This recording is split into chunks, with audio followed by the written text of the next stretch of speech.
Julie is watching the chat.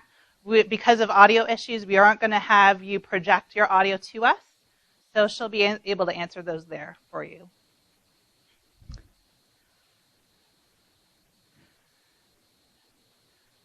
Okay, so I think everybody's connected. So let's look at the results. So we're going to start the game now. And so you'll be presented with a couple questions. Whoops.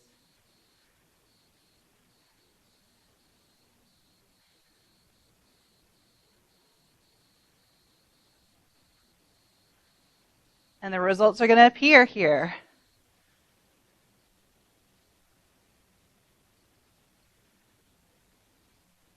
So does anybody need the number again? Okay, the number is 303074.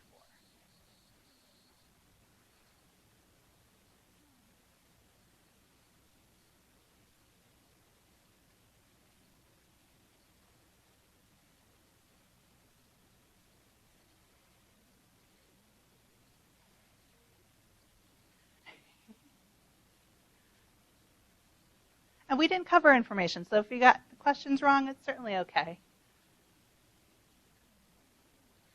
So we'll see the results so far.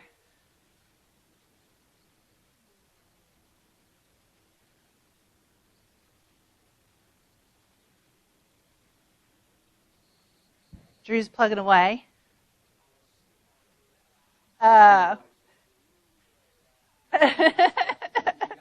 Well, it was random for each of you, so we don't know what your hard question was.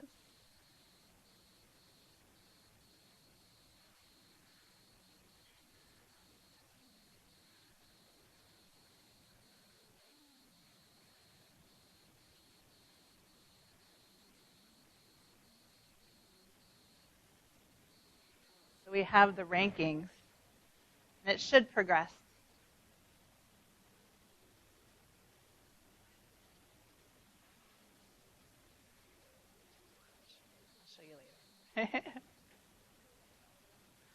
It's kind of like it, but more gamified.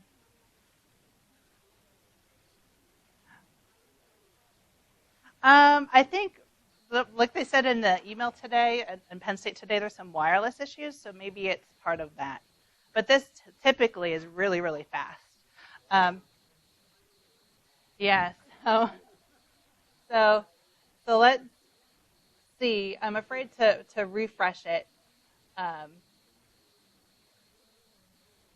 So in case this ends horribly, if we don't refresh, we'll say that Drew's the winner. But if we go over,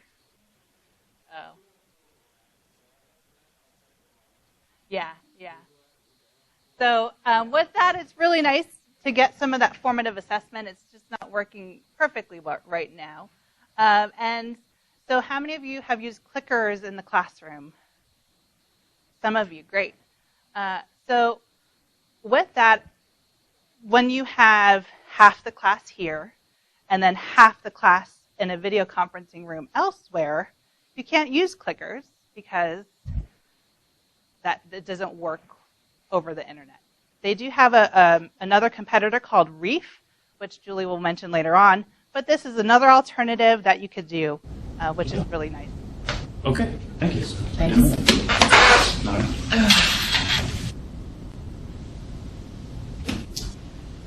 Hello, New Kensington. Hello. Hello. Can you see us?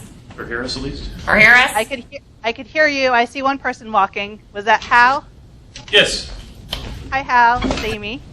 Hello. So just to make sure, in case we don't get audio feedback, if you could mute yourself when you're not talking. Okay, thank you so much. So what we did is we had a little quiz just to kind of see some of that formative assessment before coming to class. So today we're going to be talking about teaching and engaging students in video conferencing classes. So we'll have this room at Lehigh Valley. Let's say this is the class. This is Marketing 301. And we have a large contingent here. But we also have New Kensington and, let's say, Hazleton, where there's several students there. So what you want to do is engage them, not ignore them, and have some best practices along the way. So my name is Amy Roche. I'm an instructional designer with Teaching and Learning with Technology. I also have Julie Lang, who is another instructional designer with Teaching and Learning with Technology. So welcome, everyone. Our agenda today is to go over some of the best presentation practices. I know some of you have not taught in the video conferencing classroom, so there's some good pieces of etiquette, some things to consider. Then we'll really focus on engaging students remotely and some instructional strategies and practices, and we're trying to model that as well. So if you see me looking at the camera over here, that's because New Kensington is connected, and we want to make sure that they're treated equally as well. We're putting a square peg in a round hole, so we have online participants as well. So I'll be looking at the laptop there. So if it looks weird in the room, that's why. So who has taught in the video conferencing classroom? One, here at two at Lehigh Valley. New Kensington, I don't see any hands raised. Okay, good, yay. And then we have those that are staying online. We have a good amount online, which is great. So the one thing is be patient. Today, just like anything, you might have some people coming in late, like your normal classroom. You might have connection issues. Be patient. Don't have that short temperament. If you have any issues with IT or technical parts, call them right away. Don't hesitate, try to figure it out on your own. Don't ignore the remote audience. So although I might make eye contact with people in the room, you also want to make eye contact with the cameras accordingly and treat them as equals. Have a backup plan. So whenever you use technology, you always want to have a backup plan. You never know what's going to happen. Now, we are doing a no-no today, especially with the rooms that have the green buttons, like 309. You're not supposed to have food or drink in them just in case something would spill. But it's okay because we have special permission, I think. And then lastly, prepare and prepare and prepare some more. If you've never taught in this modality before and you want to, it's not just learning the technology, it's practicing and doing it. So for those of you who are teaching in shared programs and you're new to it, if you want to practice, Julie and I are available to kind of do a mock setup.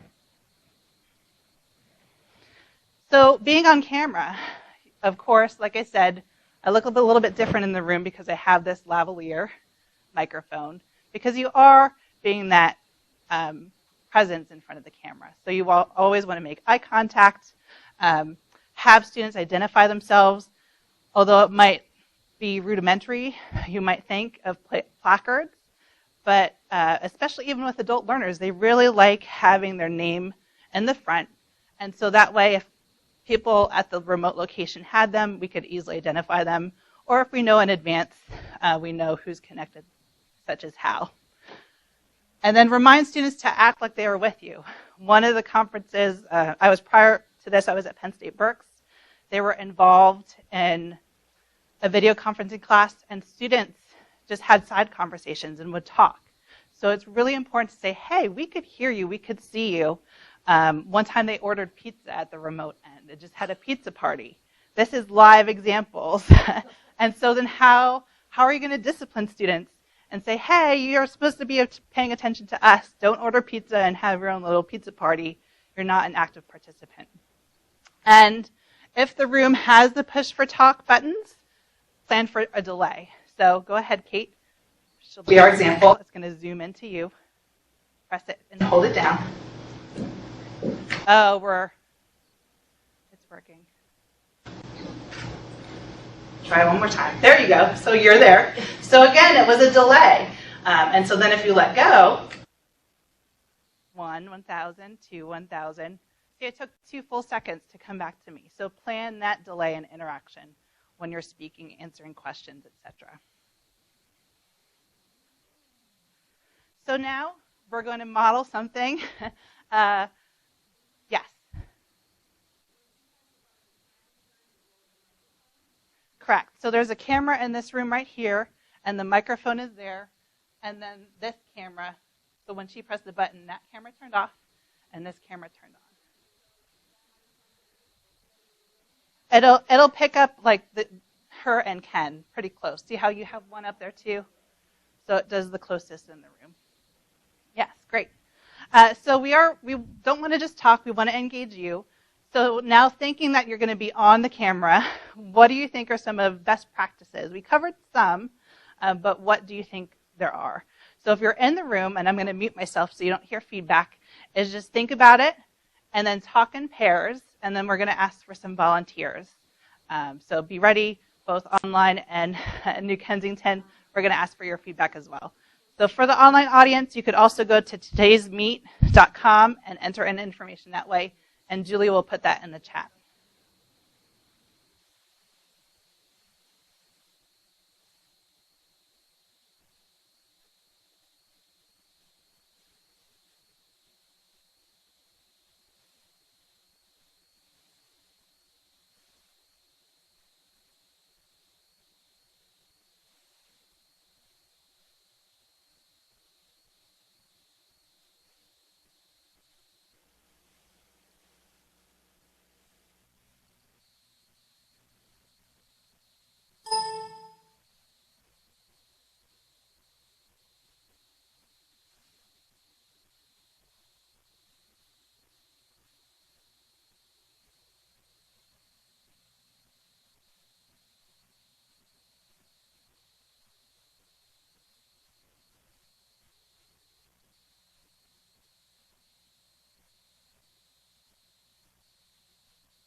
Minutes. So is there anybody first at Lehigh Valley that would like to share some of their answers? Yeah.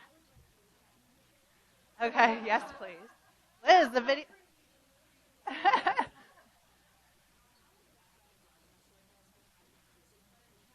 Yeah.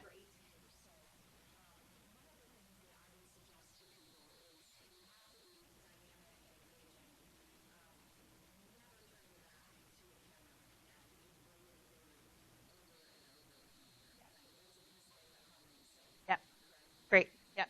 Yes. So again, we're doing a square peg in a round hole. So typically we would have the audio in the whole room, so I wouldn't have to stand next to you. But just to make sure that everybody could hear me, I did walk to Liz. And so she says one of the most common mistakes is to always don't turn your back to the camera. And just talk about the PowerPoint here and talk about it this way. You're supposed to engage the camera and everybody else in your room. So that's fantastic. So for the online audience, one thing is Anita had a great aspect, eye contact with all video sources. So that's why I've been trying to model that by looking at our camera here, as well at those connected to New Kensington.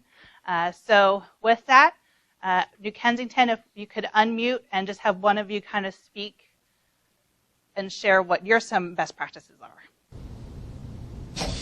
I don't know that we got to best practices per se. We got talking about other related things. I find just being aware of your camera space is like where you're on camera and off camera is really important, because when I do it, I usually have slides. The PowerPoints can be seen through the camera. Not that that's the only way they're seeing them, but I can I'm at least aware that I can't go past the screen on one side and past the podium on the other, I guess.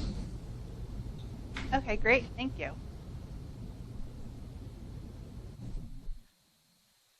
So anything else online in the other chat, Julie? No. Okay, great. So now I am going to pass things over to Julie. So take it away. And we're switching microphones, so give us 1 second.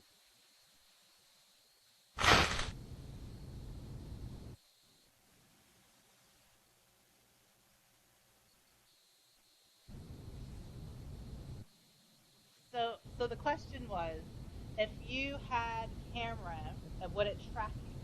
So most of the time, not really. With this special room that was done by the former Video Learning Network that no longer in existence, they do have Yeah. I think she took her microphone off. That's why She we passed can't it. hear. No. Zoom back up. So that's the one.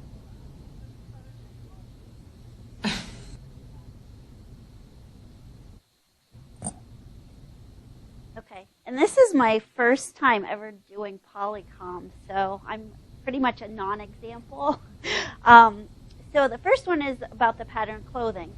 I have a patterned skirt, so you would not want to wear patterned clothing. Colors that bleed, white, red, drown you out, yellow, noisy jewelry. I did that as my non-example. I take that off now. I thought you'd remember that maybe a little bit easier than if I did everything. Amy does have on blue, so I think you are okay with that. And consider needing your clip-on mic. Okay. Okay, you're always live, so direct your questions and be patient for the response, which we saw with Kate's example. Sidebar conversations, they're heard. Allow the speaker to finish before you respond back. So I think it sounds like there's quite a bit of a delay with the students. Considering show of hands for feedback. I was thinking we also talked about, like, if you have a sign too. I know some people have done letters. Yeah. Is there anything else you were thinking about? Later on? Okay. Okay. So know your students. And I actually knew, and now I'm blanking on your name, but the person that was in broadcast journalism, I looked you up and I was like, wow, she's done a lot, with TV, right? Yeah. So I kind of, and Dean was teasing me about this because I wrote an email and I said I'm cyber stalking, and I put stalking like Christmas stocking. So Dean gave me, but I did. I looked at everybody that I knew was coming. I looked at your photos so I'd have an idea. Okay, they teach this discipline. So you might want to do that. And with Canvas, you can see their photos, so that's something you can see. Maintain an awareness of your remote students. Even if you have to put a sticky note or something, maybe to, every so often, okay, let's see what's going on here. And Amy and I have been working with a faculty member at Penn State Hazleton, and he has students at Wilkes-Barre and Hazleton. And for some reason, last semester, he was teaching at Wilkes-Barre, but there were like 20-some students at Hazleton. And so he had to keep reminding, himself, because you couldn't even, some of the time you couldn't even see all of the students. So he'd have to keep checking in, and he made an effort to really know their names so he could say their name even if he couldn't really see where they were. He kind of tried to pretend he did. So body language, signals, announce what you're going to do in advance. Sound levels, camera views, content sharing. And like I said, I have most of my experience in online, so I don't know. I know Dean and Eileen, I think you've done a lot with Polycom. Do you have anything you'd add? Or probably Amy's covered it all because she's very good with it. Okay. All right. So we're going to turn it back over to Amy. So hold on 1 second.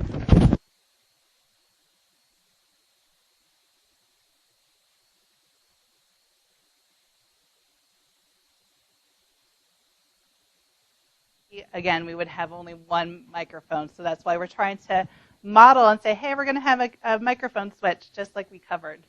So again, we want to hear you and your expertise, especially I know many of you have taught video conferencing at the other locations, but what do you think are some considerations when thinking about the presentation material?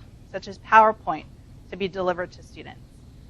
So again, just like before, the online audience, if you could go to today's meet or type in the Zoom chat, and then for this time, just talk about it in small groups, and then we're going to explain another model technique.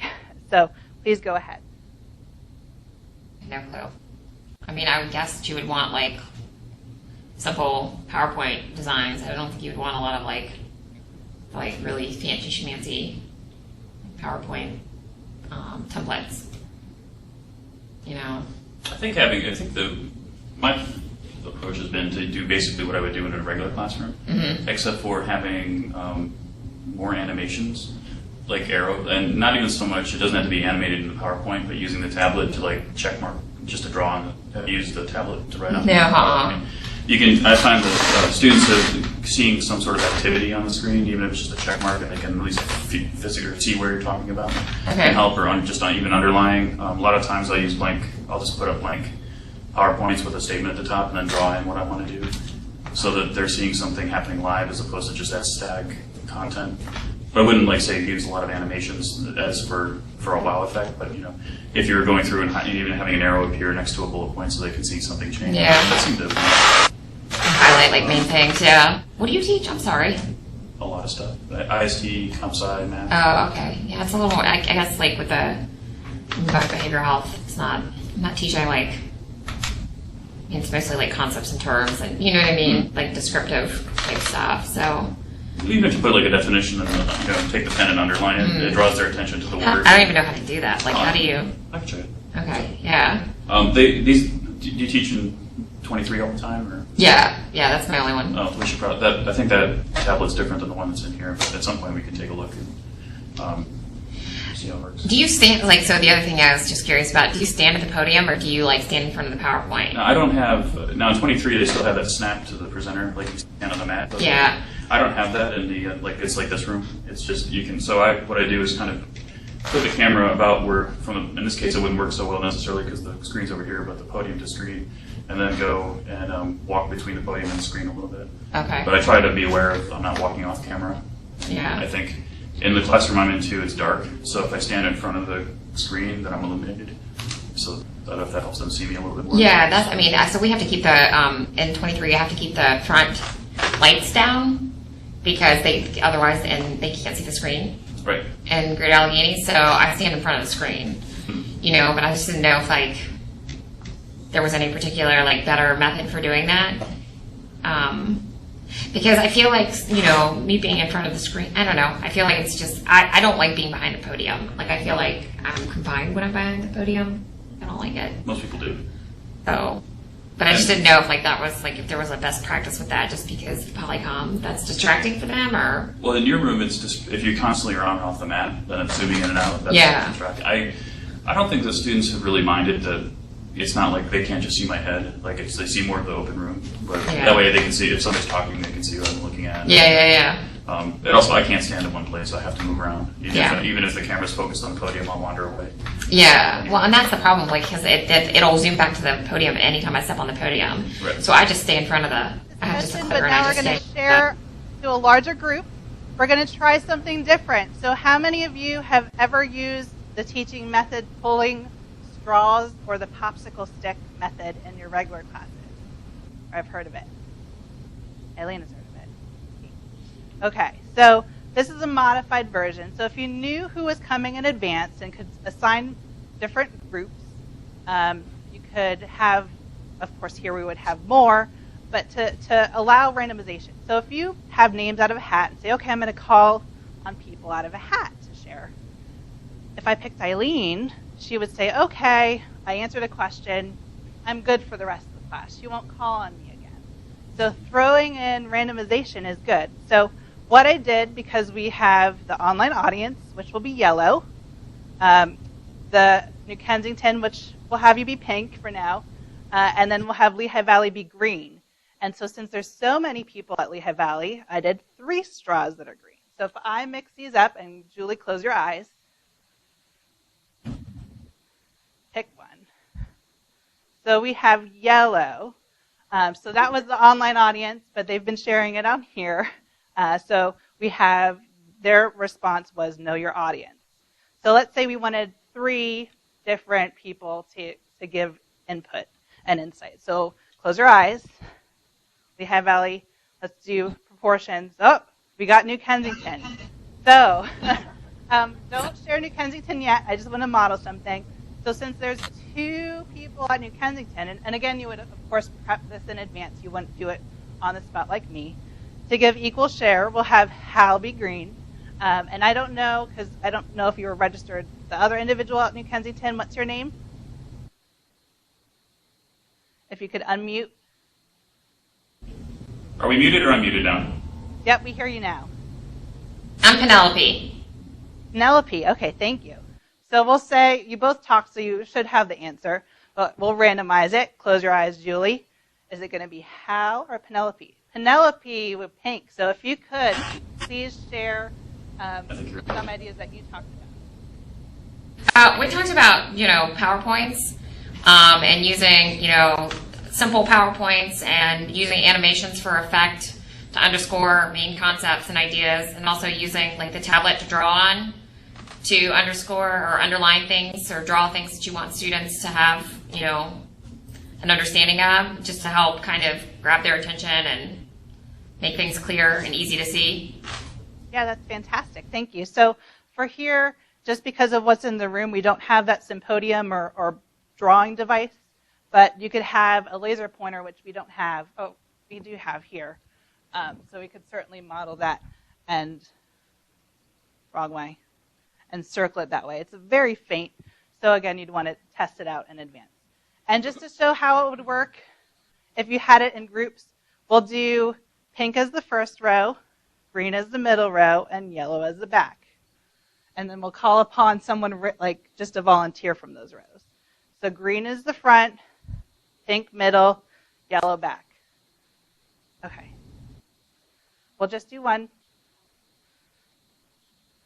Yellow is the back. So any other volunteers, real quick? No one? Oh, yeah, and so I'm going to model this and just restate it because they can't hear us online. So we have Drew. Go ahead. What's your... Oh, okay. So, yeah, he's being the good model student in the back saying, can you refresh what the question was? What are we talking about? And so, again, you're going to have those instances, and so you would clarify the question, and just for time's sake, we're going to move on, but then challenge them to answer that. So we're going to do that because we're a little bit behind. Yeah, you got to pass. Drew's special. So, oops, 1 second.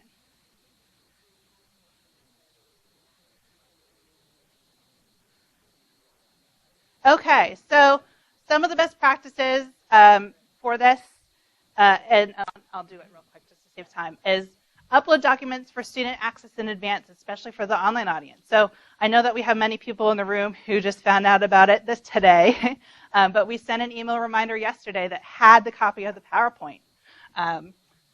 Check that remote students have all materials available.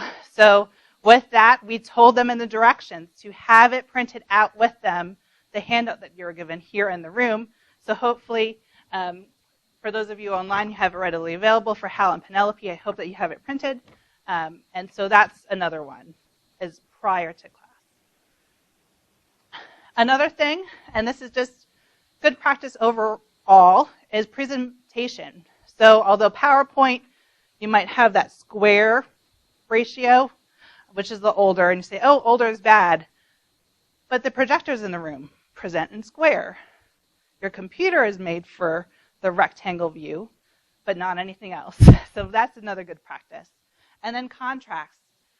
Dark text on light background or light on dark, and when in doubt, double check.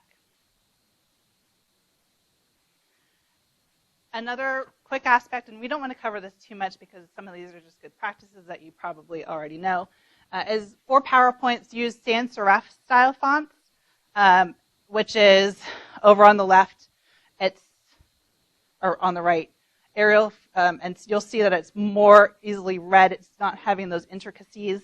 And then serif style fonts are on the left, And those are more complicated, more refined, have little curls, etc.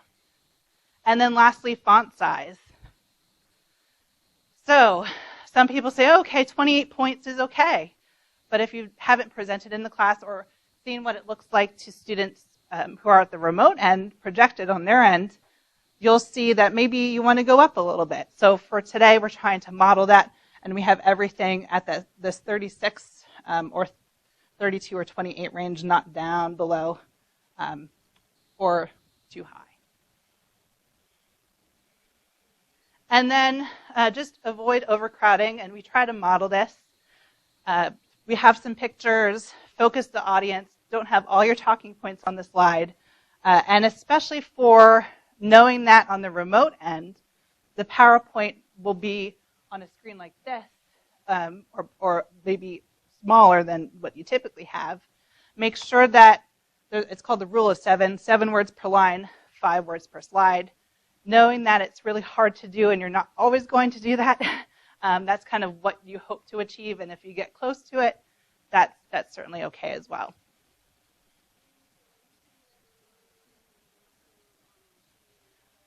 So it's different for each one. So the question was, the remote students can't see what it is projected. So it depends.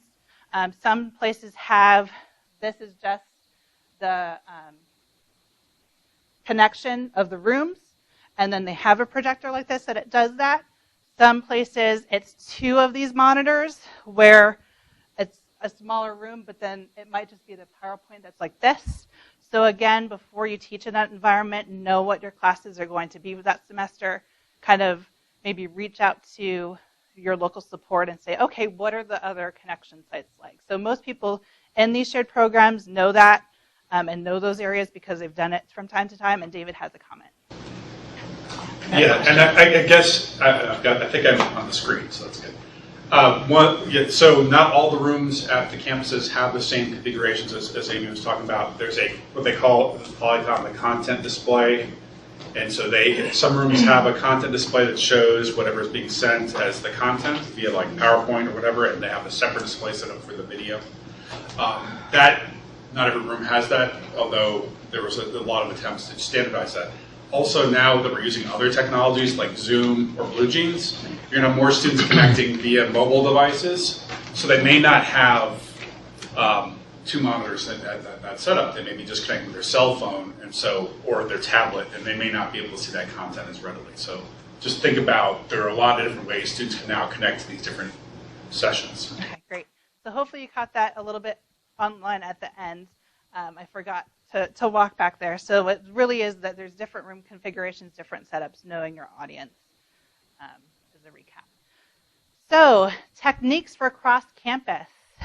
We're trying to do it out. So that first interaction, I had you do that think, then pair up, and then volunteer to share out. So that's one that's really good. The second one was reporting out, having each location, and if we had more, and it was equally distributed, that there were 4 students at Lehigh Valley, 4 at New Kensington, and 4 at Lehigh Valley. Say, okay, each location is going to have a report out and a point person. We did the popsicle stick method, an adaptation of that. And then what Julie had mentioned before is ABC cards. So in addition to polling, a low-tech polling method is just having A, B, C, or D, and you lift it up. So then you can have that as well as an alternative polling way.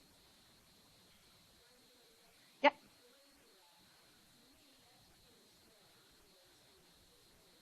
Yes.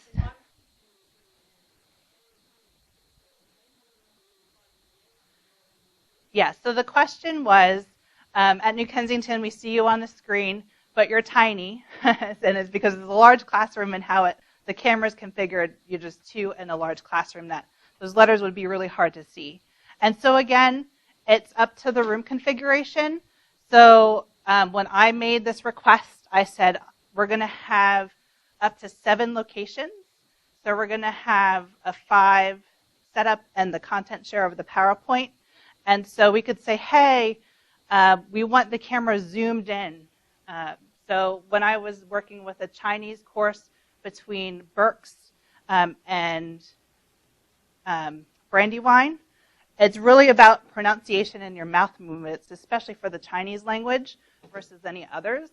So we had all the students go to the one end and zoom in as tight as possible, and that's kind of the best practices. Although, especially for, I'm going to pick on New Kensington because that's who we see, they're sitting next to each other, but let's say one is in the front, Penelope's in the front, and Hal's all the way in the back. We'll say, hey, come up, come together, just like if you're in a big, huge room and you have students chime in the back, they think they're going to hide. Say, hey, everybody, come on up, come up here, and go through that method. So we are going to go over some instructional strategies, such as polling, conducting demonstrations, use cases, and debates. So just for time's sake, we're going to pause and think about what types of questions would you ask via polling.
Okay, we need to get back together here and move on.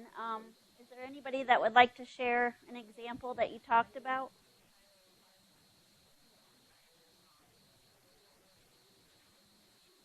Dean, do you have an example?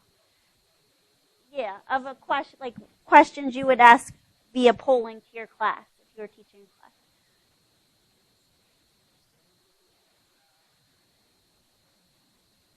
Well, it would have to be a question that you had to select one of 4 answers. You couldn't just ask an open-ended question and hope for people to give you a good polling response. Yeah, very true, very true. What you're seeing here is a cell phone with, it's called Reef, R-E-E-F, and it's made by iClicker. What's really nice about it is for Polycom, you can use it. If you're using iClicker, right, it's not going to work that way via Polycom. So if you would have any interest in using it, let me know. There is someone at TLT in the classroom group, and I'm probably saying that wrong, but he can help with that. And I've been working with some faculty that are trying it out, and they like it. It's really good.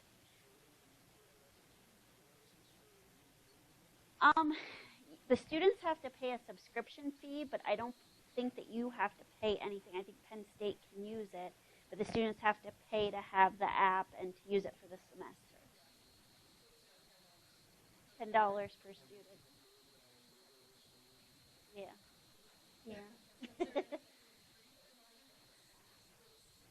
So Poll Everywhere, which we are going to show hopefully in a bit if we don't run out of time, is nice, and one of the faculty at Fayette Online said she did use that. Poll Everywhere. Yeah. Okay, so I'm going to move on for the sake of time. This just kind of talks about some of the benefits, definitely the participation, making the students at a distance feel like they're involved. It also helps you think about what aren't they getting. So a lot of people, that I've worked with that are using Reef do it at the beginning, and they ask something that they might have presented the last session to say, okay, how many people really read this or remember this, and moving on. Some are anonymous, some are not.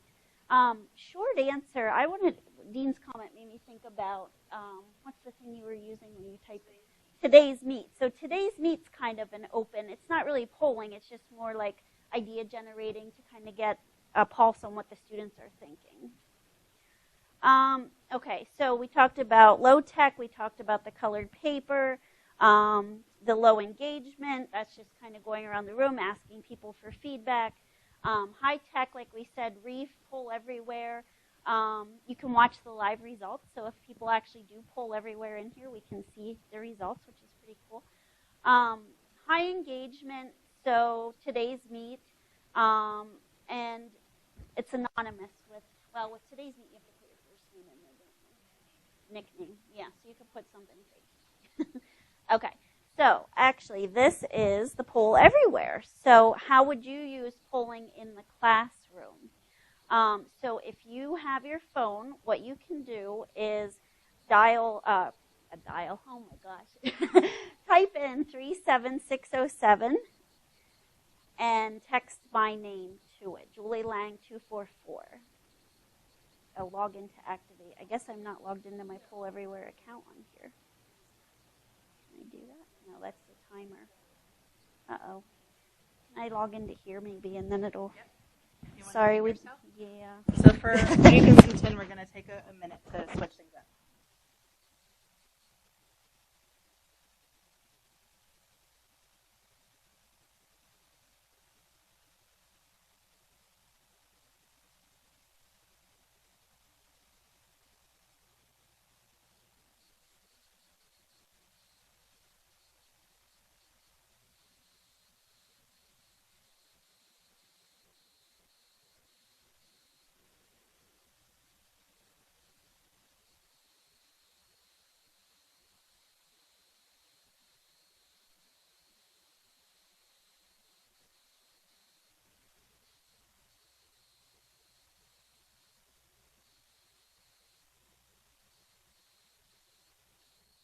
Example of being prepared for potential tech issues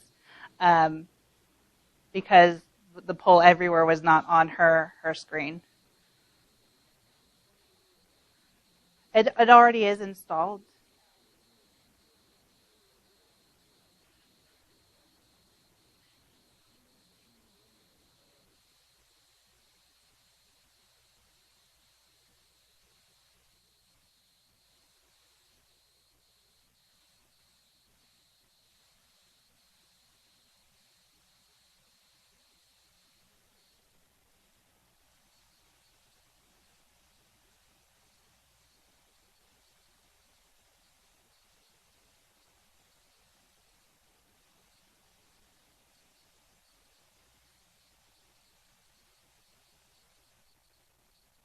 And so now it's activated.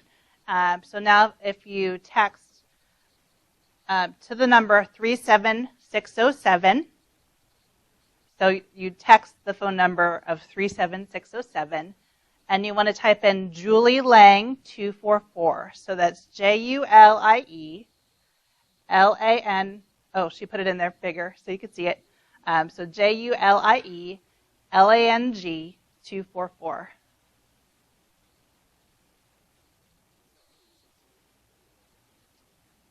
I don't think so.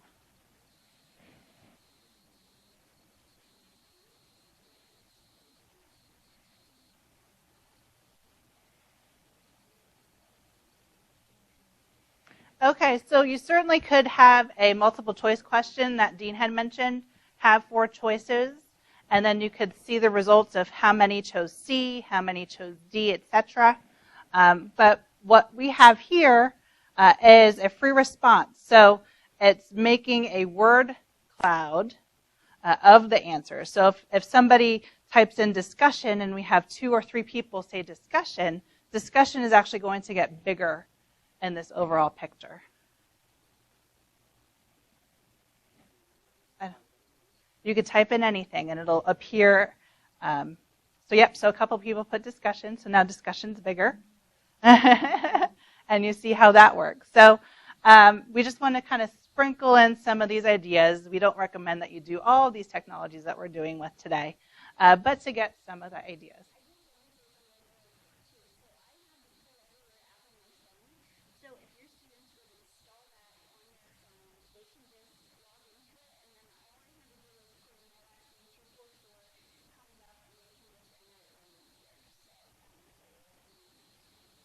Okay, so thank you everybody for participating, and it keeps changing. So there you have it.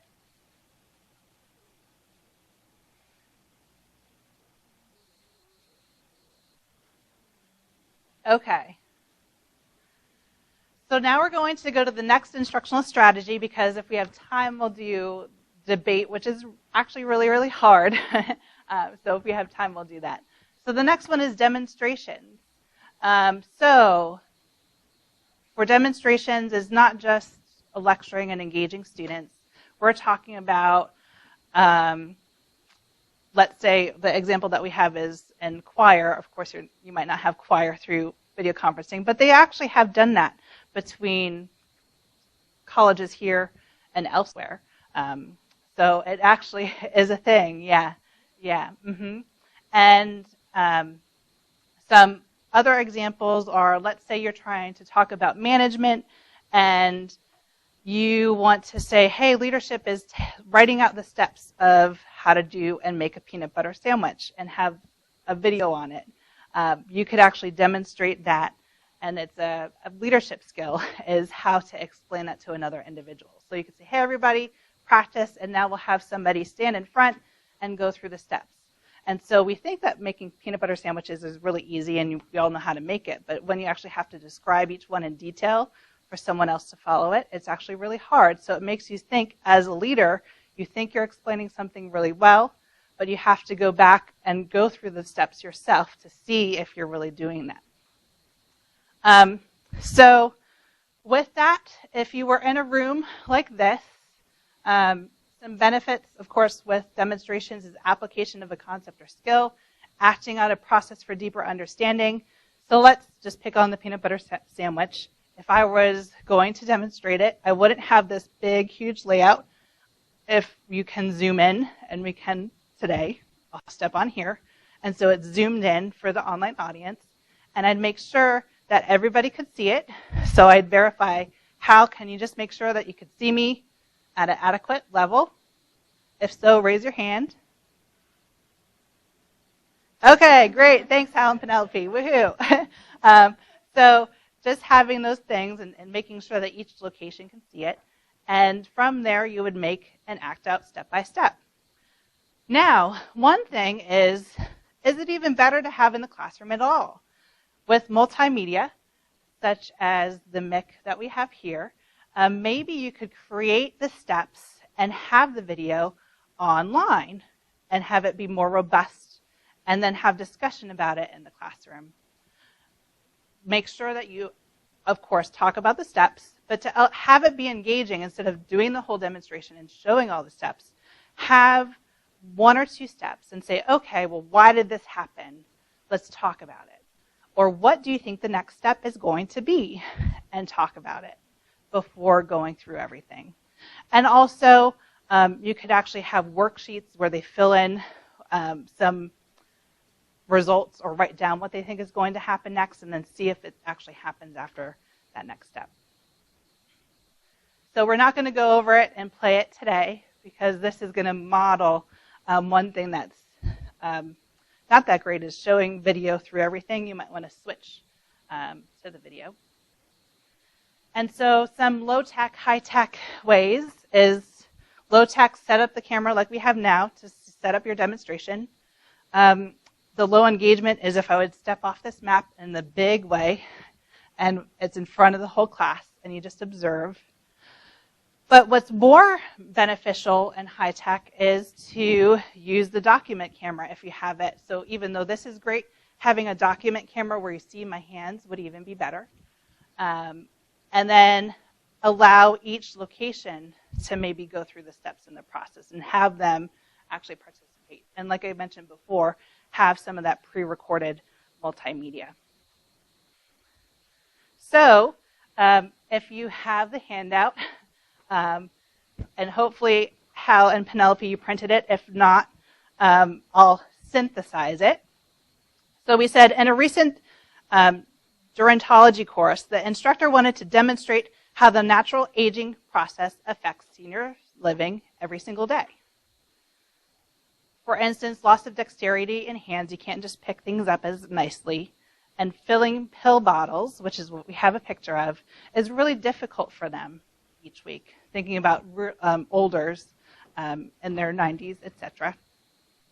And so to go through this and to show them and to demonstrate it, she wanted to have them do aging kits, which is oven mitts with pill bottles with candy. So you had to put the oven mitts on and try to put the candy from the pill bottles into these pill boxes each week. So if you have mittens, that's supposed to model how aged adults have that dexterity issue to take it out of the pill bottle and put it in there. It's not as simple as we think.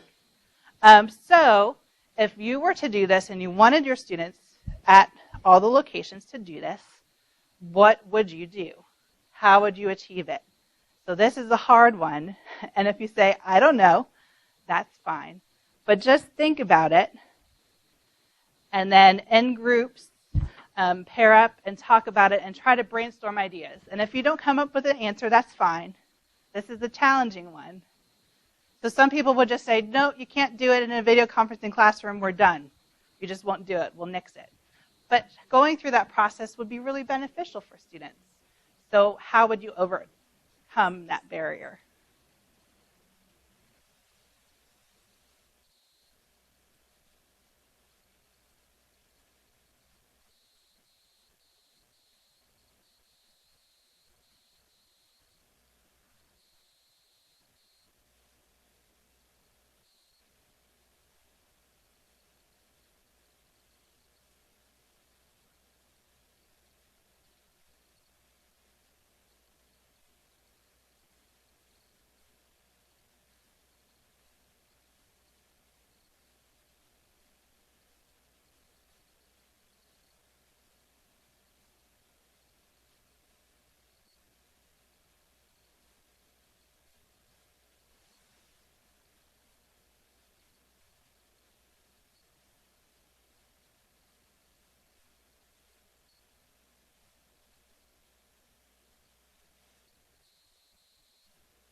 we could get quiet in the room, I'm going to quickly unmute this.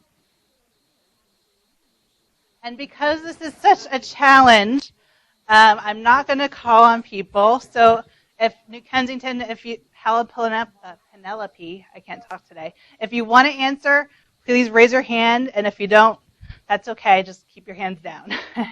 So anybody else in the room, does anybody have an example willing to take the challenge? Okay, go ahead, Drew. And I'm going to go in the back just because of the microphone issues.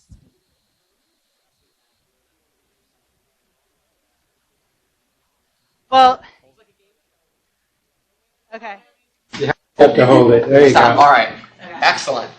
So one of the things we thought about is if you do a lab, if you do something hands-on, the question is who's responsible for getting that material into the classroom? Certainly you could drop it off at the beginning of the semester, but will a student bring it to each class? Will there be a faculty coordinator that would get the stuff for that day? Is it better just to have a big box with everything you'll use for the whole semester there, or should you have it set out and tell someone what you'll need? So that's a potential problem that we saw with doing something like that. Okay, great. That's a fantastic one. Anyone else? And I'll address what Drew talked about. Yeah, so it was distributing the materials to create it. How are you going to do that? Well, there's several different ways and suggestions. So on the slides that we sent in advance, we didn't include the answers, so you wouldn't use them. So if you saw your own PowerPoint, you don't have these answers because we wanted discussion. So one option is have a designated distributor at each location. I don't mean IT and connecting the Polycom room.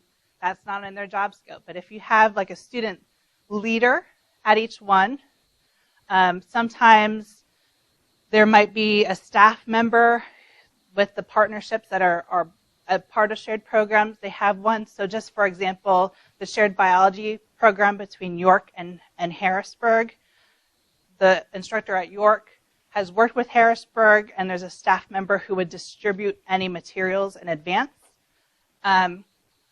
Or another option is instead of sending it and distributing it, you could have all students have it as homework.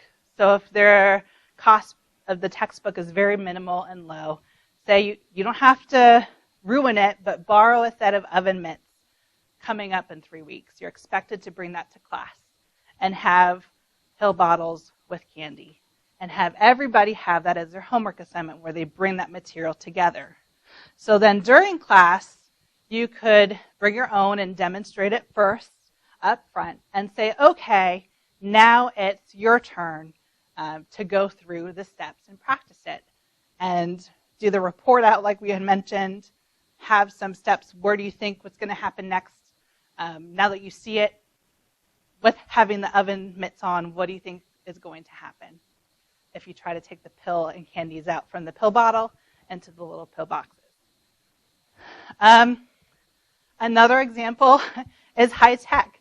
So at Lehigh Valley, they got to borrow the Beam robot, which is for teaching and learning with technology. Du Bois had it. And if you're interested at your campus, for those of you who are online, or Helen Penelope, please let Julie and I know and we could figure it out. So it's best if you have 2 locations connected. So the instructor could be here, and let's say ahead of time we put the robot at New Kensington. I could actually drive it around and see with the groups who's doing what. So we plan to do this for what's called RHS 401, which is Rehabilitation Health Services. So not just having the instructor move it around, but one idea that we generated yesterday is he's like, okay, well, I'm having students create presentations, and I have cross-campus teams. So each team has 3 students at Hazleton paired with 2 students at Wilkes-Barre. So although ideally you would have 1 person connected, we're going to have the 2 students connect on the Beam robot and drive it around the front of the classroom. So it's like they're going to be really in front of the entire class. So it's interesting. It's kind of high tech. It's out there. But nothing is impossible. So if you have an idea, you say, oh, it can't be done in this classroom environment, talk to us and we'll overcome it together. So now I'm going to take a minute and switch back to Julie for use cases.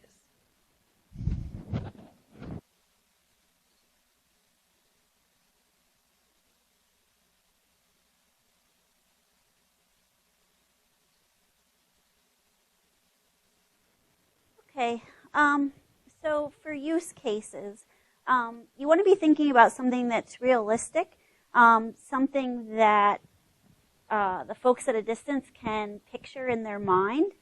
But you also want to make sure you're thinking ahead. So like we said before, make sure you're going to either upload to Canvas or send out via email.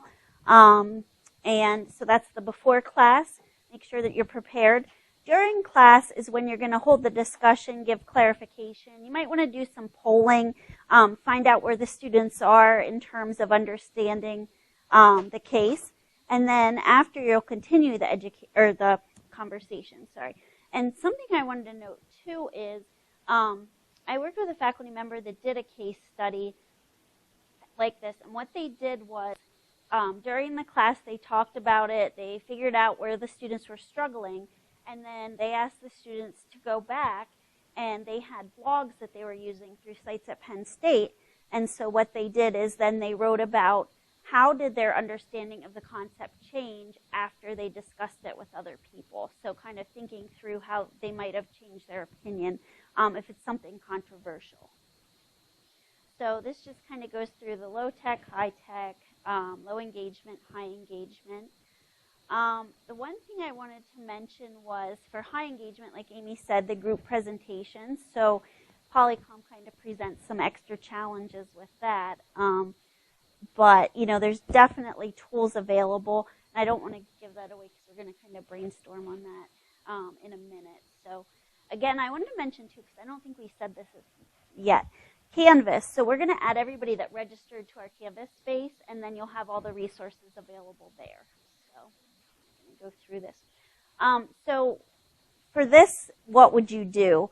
How can the students create and share a visual aid? So I'm going to give you a scenario here. So pretend that you're teaching a marketing course. Your class is studying cases that discuss how small companies survive economic downturns. And each site has between 3 and 6 students participating. And they're going to discuss their solution to economic downturns as they're going to do it as a small group and then present it out to a class. And so what you want to do is think about your classroom doesn't have any computers. It doesn't have laptops. And so, but you want your students to produce a visual aid to share. So after they've all presented their solutions, they're going to have a discussion, and it's going to focus on the student involvement. So how can they create and share a visual aid either before the class or during the class without a laptop or computer in the room? So we could talk about that a little bit amongst yourselves.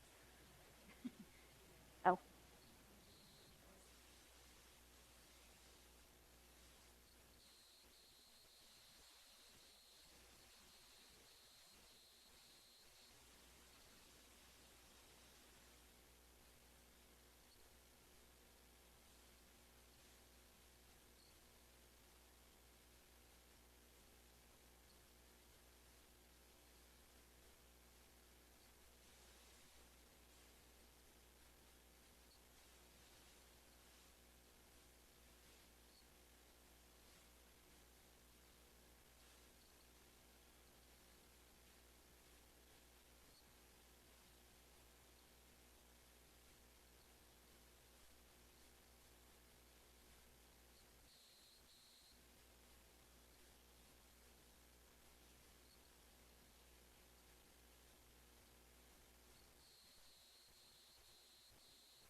Okay, so does anybody want to volunteer and answer? We had pipe cleaners. Kate said pipe cleaners.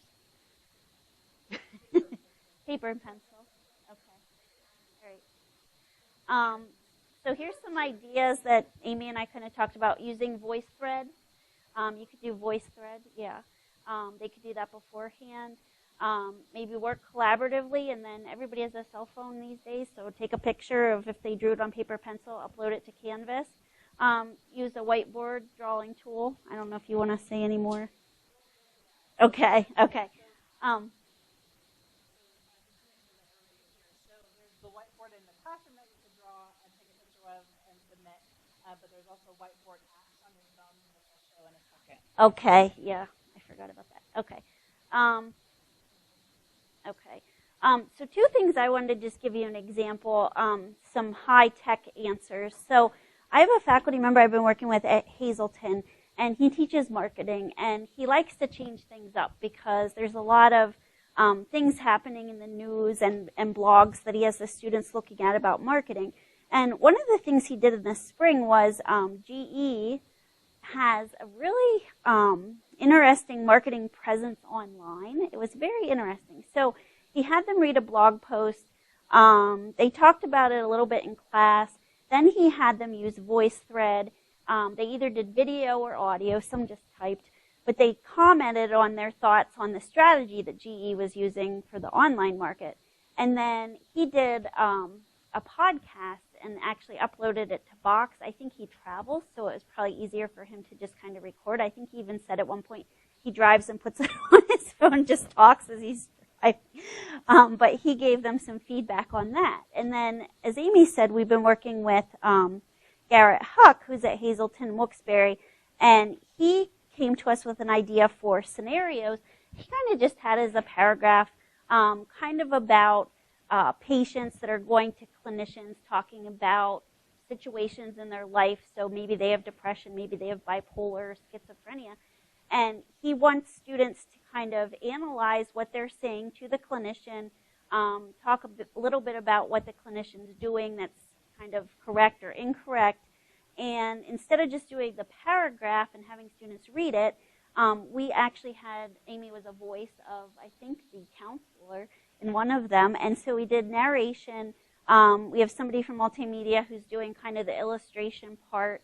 And then Garrett's also doing one in VoiceThread where we're doing the illustration, but he's doing the voices and asking the questions, and students are replying with VoiceThread. So, Okay.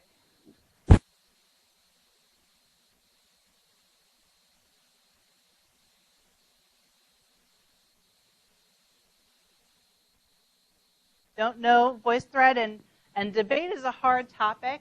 So I know that we have some new people to video conferencing. So we'll just show you. If you go to voicethread.psu.edu, and I don't have anything created, so I'm just going to log in. And of course, we have to do two-factor.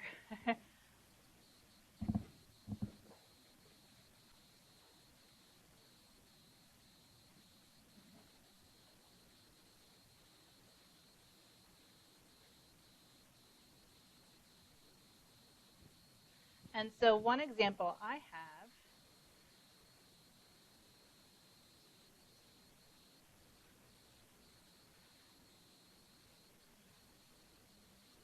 is some slides. So where is a better one? Hi, everyone. And so it's kind of like voice over PowerPoint, but you actually could have discussion.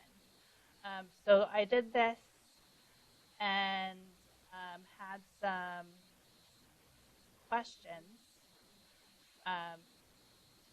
And you could actually have, this is Michelle Ramsey from Penn State Berks, and she did an audio response. So what's different for students if you do passive learning versus active learning?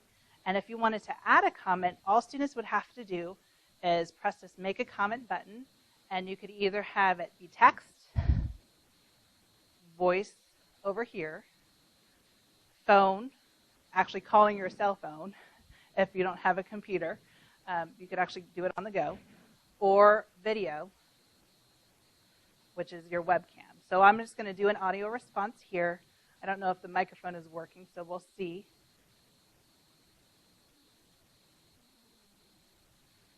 So my answer between passive and active learning is that passive is being seated in front of the classroom, just talking, lecturing, not engaging students, but active is having them go ahead and do stuff, being hands-on like this, asking engaging questions along the way, and that is what I think is that answer. So my answer between passive and active learning, and it gets added right at the bottom. So that's VoiceThread. So VoiceThread and Promptio. I'm going to delete that comment because it was really bad. So